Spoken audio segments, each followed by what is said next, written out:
বিগত সরকারের সময়ে গুমের ঘটনায় সাবেক সেনা কর্মকর্তা জিয়াউল আহসানকে হাজির করা হয়েছে আন্তর্জাতিক অপরাধ ট্রাইব্যুনালে। আওয়ামী লীগের শাসনামলে গুমের ঘটনায় সাবেক প্রধানমন্ত্রী শেখ হাসিনা, পুলিশের সাবেক মহাপরিদর্শক বেনজির আহমেদ ও সাবেক প্রধানমন্ত্রীর নিরাপত্তা বিষয়ক উপদেষ্টা তারেক সিদ্দিকী সহ ১২ জনের বিরুদ্ধে গত ৬ জানুয়ারি গ্রেপ্তারি পরোয়ানা জারি করেছিল ট্রাইব্যুনাল। ট্রাইব্যুনালের চেয়ারম্যান বিচারপতি গোলাম মুর্তুজা মজুমদারের নেতৃত্বে ৩ সদস্যের বিচারিক প্যানেল ওই আদেশ দেন। একই সাথে এদের মধ্যে থেকে যাদের গ্রেপ্তার করা সম্ভব তাদের আজ হাজির করার নির্দেশ ও অগ্রগতি প্রতিবেদন দাখিল করার নির্দেশ দেওয়া হয়েছিল।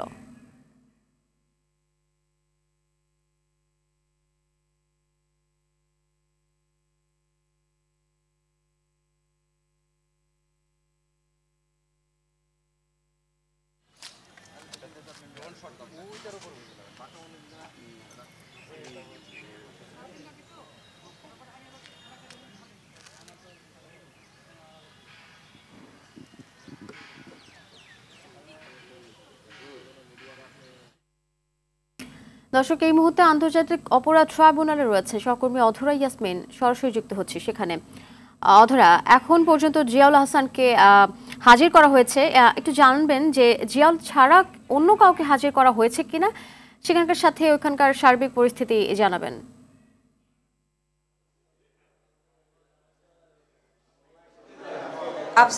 আফসানা আজকে সকালেই জিয়াউল আহসানকে হাজির করা হয়েছে।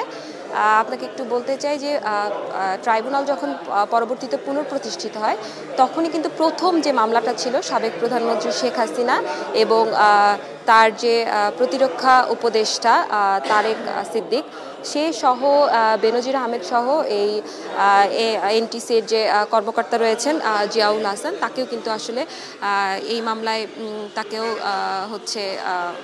ওই মামলাও তাকেও গ্রেপ্তার দেখানো হয়।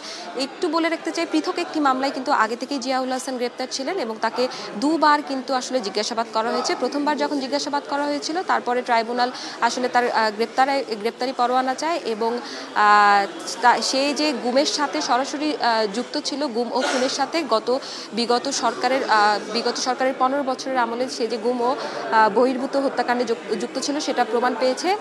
সেটা কিন্তু আসলে ট্রাইব্যুনালে কিন্তু সেটাই বলা হয় এবং প্রসিকিউটররা সেটাই বলেন এবং পরবর্তীতে আবার জিজ্ঞাসাবাদ করা হয়। সেই জিজ্ঞাসাবাদের আসলে ফলস্বরূপ কি হতে পারে সেটার জন্য কিন্তু আজকে তাকে হাজির করা হয়েছে এবং তাকে কিন্তু এই মামলায় গ্রেপ্তার দেখানো হতে পারে। একটু বলে রাখতে চাই আফসানা, যে 6 জানুয়ারি জোরপূর্বক গুম ও বিচারবহির্ভূত হত্যার অভিযোগে কিন্তু তাকে আসলে গ্রেপ্তার দেখানো হয়।